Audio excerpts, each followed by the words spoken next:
Roberto Puddu della Remax Mistral. Oggi alle mie spalle vi presento un nuovo nuraghe. Siamo nel territorio di Santo Lussurgiu, vicino a San Leonardo di Sette Fruentes, e quello alle mie spalle è il nuraghe Elighe Onnis. Spero che si dica così. Ve lo presento perché è davvero un nuraghe che abbiamo chiaramente in vendita, ma venite con me perché vi faccio vedere veramente quanto è bello pure da dentro. Ok?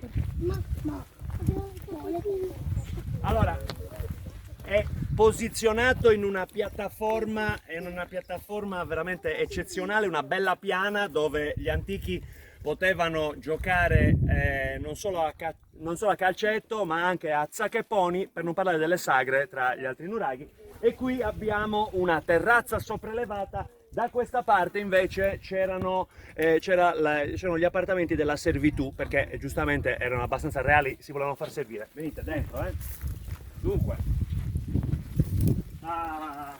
che bella terrazza! Che bella terrazza! Oggi vedete che ci sono i resti di un po' di cioccolato, della festa del cioccolato nuragico, fantastico, ma qua ve lo dovete immaginare con delle belle sdraiette dove i nuragici si stendevano così al sole e dicevano mamma, mazza che panorama!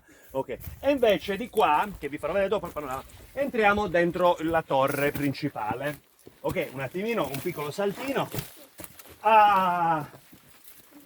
Ok, da questa parte ci sono le scale per salire su, ok, al primo piano, perché c'è la zona notte al primo piano con la terrazza. Invece da questa parte c'era sicuramente la guardiola, no?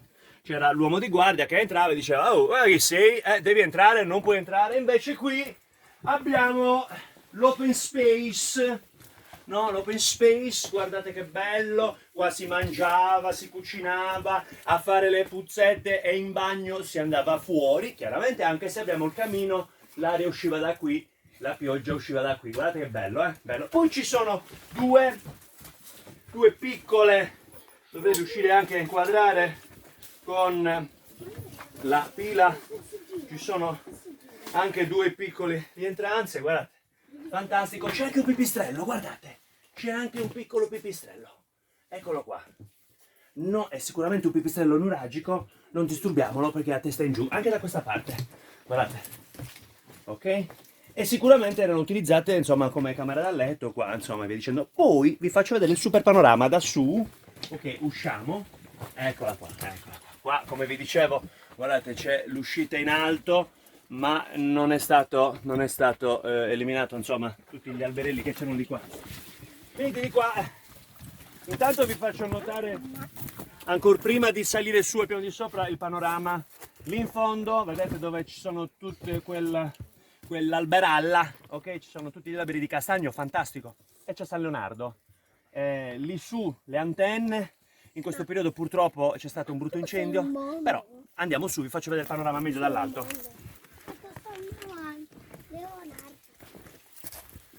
Ecco, di qua a sinistra ci sono altre varie conformazioni, piccoli nuraghini, ok?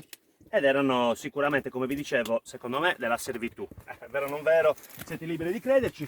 Sul retro vi faccio vedere tutti i muretti a secco, sono tutti terrazzati, a dimostrazione che questo era proprio un grande villaggio. E adesso salgo su e vi faccio vedere il panorama dall'alto. Un attimo.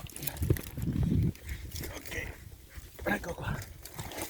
Ecco, venite con me. Perfetto. Ok, sopra il nuraghe, questo è il buco che abbiamo visto prima, e qui invece nel punto più alto vi faccio vedere il panorama. Eccolo qua. Tra l'altro da quella parte ci sono i resti di un altro nuraghe che andremo a visitare, non è segnato, è segnato solo sulla carta. E qui il panorama, guarda, giro a tutto tondo, fantastico.